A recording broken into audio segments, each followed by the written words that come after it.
नमस्कार दोस्तों, मैं हूं राहुल सैफ। लीगल चैनल में आपका स्वागत करता हूं। दोस्तों, अभी मुश्किल से शायद पिछला महीना ही गया है, एक बड़ा शानदार जजमेंट आया है डीवी के अंदर। सुप्रीम कोर्ट का जजमेंट है जिसके अंदर बहुत क्लियर डीवी से रिलेटेड जितनी भी स्थापित कानून हैं उनके बारे में नकारात्मक टिप्पणी की गई है और ये कहा गया है कि भाई डोमेस्टिक इंसिडेंट रिपोर्ट DIR की कोई ज़रूरत नहीं है और पत्नी कभी भी किसी वक्त भी डीवी लगा सकती है। जबकि स्थापित कानून यानी कि जैसे पहले से बना हुआ जो कानून है, जो डोमेस्टिक वायलेंस एक्ट के लिए 2005 का जो एक्ट बना हुआ है, उसके अनुसार कहानी कुछ और है। कहानी ये है कि DIR है, वहाँ पे DIR ज़रूरी है वहाँ पे, और उसके बगैर ये चीज़ नहीं हो सकती। दोस्तों, इस पर जल्दी ही मैं एक विश्लेषणात्मक वीडियो बनाने वाला हूँ, इसलिए उस जजमेंट का उल्लेख नाम के साथ मैं नहीं कर रहा हूँ, मगर मुश्किल से कुछ दिनों में, इसी हफ्ते के, मैं आपको ये जजमेंट के बारे में एक प्रॉपर रिव्यू निकाल के दूंगा, प्रॉपर एक डिटेलिंग करके दूंगा क्या उसमें किस तरह से कहा गया है। काफ़ी लोगों की मेरे पास क्वायरीज आई है कि सर डोमेस्टिक इंसिडेंट रिपोर्ट के बगैर भी जो है डीवी लगाया जा सकता है और उसकी कोई तय समय सीमा नहीं है। दोनों ही बातें बिल्कुल सही नहीं है। इस तरह के तानाशाही जजमेंट्स पहले भी सुप्रीम कोर्ट के यदा-कदा आते रहे, पर सुप्रीम कोर्ट बहुत रैशनल है, बहुत लॉजिकल है, हर चीज़ की रीजनेबिलिटी लेके चलता है। सबसे बड़ी बात है यह है कि माननीय सुप्रीम कोर्ट जब कहीं सॉल्यूशन नहीं निकल रहा होता तो वहाँ पर एक बहुत अच्छी तरह से रामबाण औषधि का काम करती है। परंतु कभी कभी इस तरह के हालात बने हैं कि इस तरह की चीज़ें स्थापित कानूनों के अगेंस्ट भी आई है। पर हम मनुष्य हैं और हम ये मानते हैं कि मनुष्यों में ही कहीं ना कहीं कुछ कमियां भी छूटती हैं। तो इसके करेक्शन में मैं आज आपको एक पहले सुप्रीम कोर्ट का एक लैंडमार्क जजमेंट, लैंडमार्क इसलिए बोल रहा हूँ क्योंकि वो लैंडमार्क है जजमेंट, लैंडमार्क जजमेंट 2020 में आया था। 2020 के इस जजमेंट को ही आप स्थापित कानून के अनुसार लेकर चलें और फिर इसका फ़ायदा आपको मिलेगा। दोस्तों, मैं इससे पहले आगे बढ़ूँ, मैं आपको ये बता देता हूँ कि इन चीज़ों का फ़र्क कैसे आता है। हम पढ़ते हैं, हम नॉलेज लेते हैं, इसलिए आपके पास ऑथेंटिक तरीके से, और फिर उसे हम प्रैक्टिस भी करते हैं। प्रैक्टिस मतलब कि हमारे पास जितनी भी केसेस आप जैसे लोगों के कोर्सेज के थ्रू आते हैं, हम उनके साथ ही इम्प्लीमेंटेशंस करते हैं।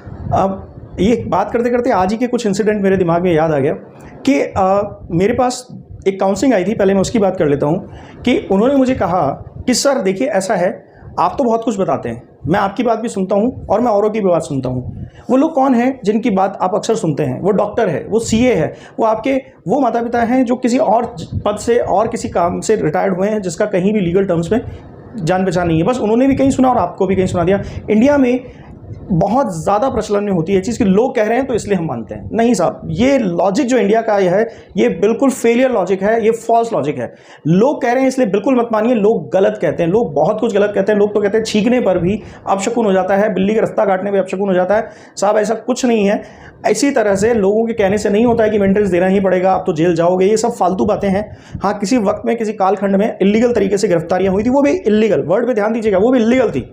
अनिश Kumar versus state of Bihar का जब जजमेंट आया तो इस चीज़ का फ़र्क पड़ा।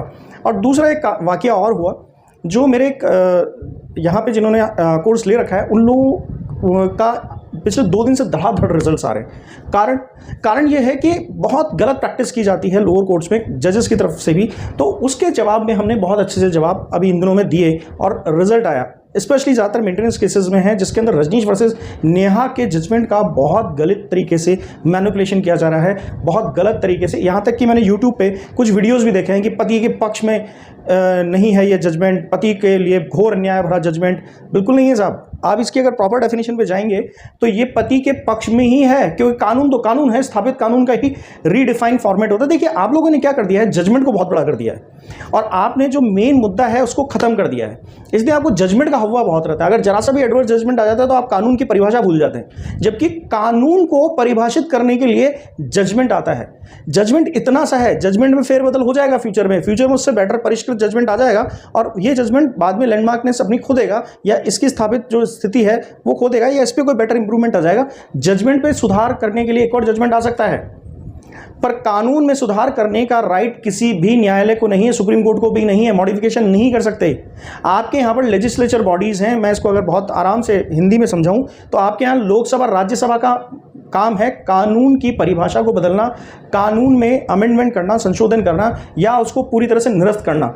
हमारे यहाँ चेक एंड बैलेंस की थ्योरी चलती है, इसीलिए लोकतंत्र स्थापित रहता है।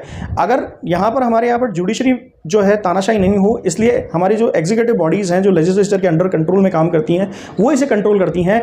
इसके अलावा हमारे यहाँ पर लेजिस्लेचर यानी लोकसभा राज्यसभा यानी कि हमारे पॉलिटिशियंस कंट्रोल से बाहर नहीं हो, इसलिए फिर जुडिशरी उस पर काम करती है। पर दोनों का एक बैलेंस भी बनता है। मेरा वीडियो थोड़ा लंबा हो गया सिर्फ इसलिए समझाने के लिए कि अपने दिमाग को पिन पॉइंट पर खोल लीजिए। तो देखिए बात पे आते हैं, जजमेंट क्या था। जजमेंट ये था दोस्तों कि 2020 में एक जजमेंट आया जिसके अंदर पति के ऊपर पत्नी ने बिना किसी बेस के, बिना किसी ग्राउंड के बहुत सारे आरोप लगा दिए। इन आरोपों के अंदर कुछ भी सिद्ध करने के लिए जब पति ने अपनी पत्नी से कहा तो इसको बिल्कुल भी ज़रूरी नहीं माना। यहाँ तक कि हाईकोर्ट में जब पति ने अपील की तो उन्होंने कहा कि साहब ये इन्वेस्टिगेशन का विषय है, मेरी पत्नी ने जो मुझ पर आरोप लगाए हैं वो आपराधिक प्रकृति के हैं, यानी कुछ ना कुछ उसके अंदर क्रिमिनल ऑफेंस हुआ है। जब ऐसा हुआ है तो उसकी जांच की जानी चाहिए कि मैंने ऐसा किया है या नहीं किया है। इस पर भी जो हाई कोर्ट है उसने पति की जो दरखास्त थी उसके पर गौर नहीं किया और निचली अदालत के ही इस फैसले को सही माना।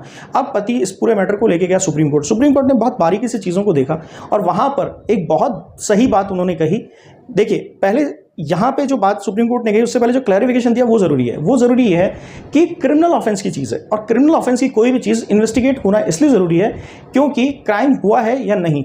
इसका रीज़न ये है कि हमारे यहाँ पर थ्योरी जो है, बल्कि लगभग पूरे जो संसार के जो कोर्ट्स हैं उनकी थ्योरी ये है कि उन्हें पिटिशनर को नहीं बचाना है, उन्हें रिस्पोंडेंट को बचाना है। समझ रहे हैं आप? यानी जिसने दावा किया है उसको तो बचाना ही नहीं है, उसको बचाना है जिस पर दावा पेश किया है। क्योंकि लोग प्रकृति से बदलाखोर होते हैं, बदला लेने के लिए भी केस लगा देते हैं, तो इस पॉइंट ऑफ व्यू को ध्यान में रखा जाता है, यानी उसे बचाने की कोशिश की जाती है रेस्पोंडेंट को। तो उसको बचाने के लिए इन्वेस्टिगेशन जरूरी है। दूध का दूध पानी का पानी, तो पता लगे झूठा केस लग कर आ गया। जब झूठा केस लग के आ गया तो मैं क्यों आपका केस लूँ, ये कोर्ट आपसे पूछती है। दोस्तों इसी वजह से इन्वेस्टिगेशन जो है वो हर क्रिमिनल और क्वासी क्रिमिनल केसेस के अंदर ज़रूरी है।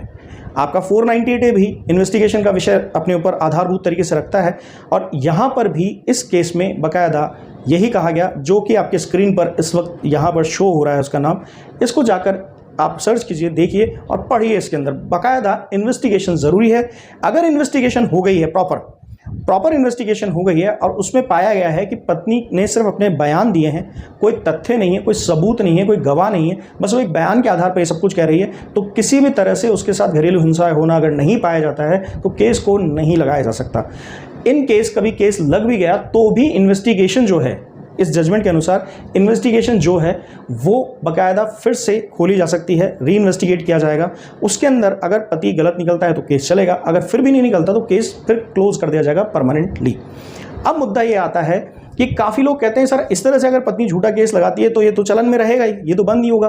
तो काफ़ी लोग ये डिमांड करते हैं क्या हम ऐसा झूठा केस लगाने के बदले में पत्नी को जेल भेज सकते हैं अगर वो केस इस तरह से डीवी का हार जाती है? बिल्कुल हाँ जी, बिल्कुल भेज सकते हैं, ये प्रावधान है।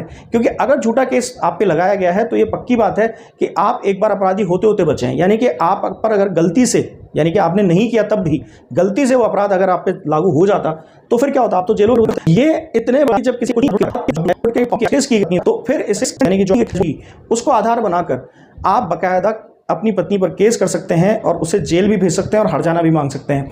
ऐसे बहुत सारे केस डीवी में ना सही पर बहुत सारे केस आपके चेक बाउंसिंग में या फिर आपके जो मर्डर अटेम्प्ट टू मर्डर के केसेस हैं इनमें बहुत सारे हैं। और यही सेम जजमेंट्स यहाँ भी काम आ सकते हैं। जब पति काउंटर केस करता है तो उसके अंदर आप जैसे उन पार्टियों ने काउंटर केसेस किए, उन काउंटर केसेस के बदले में सामने वाली पार्टी को झूठा केस लगाने के बदले में जेल भिजवाया, आप यहाँ पर उनको यूज़ कर सकते हैं। ऐसा कुछ नहीं है कि वो डीवी का ही जजमेंट हो या आपके क्षेत्र जिले और आपके राज्य का ही जजमेंट हो, ऐसा नहीं है। कहीं का भी जजमेंट हो, किसी भी कोर्ट का रेफरेंस हो जहाँ पर भेजा गया है, आप उसे यूज़ करके बाकायदा इस तरह से काम में उस जजमेंट को आप ले सकते हैं। सबसे बड़ा ये है अगर आप इस उदाहरण तो केस होंगे पीड़ित महिला, बहुत सारी चीज़ें हैं जिनको उनके पति छोड़कर बैठे हैं, उनको न्याय मिलना चाहिए। भीड़, और ये भीड़ भी खैर एक बहाना है, लगाना है, मैं तो सीधा ये कहता हूँ।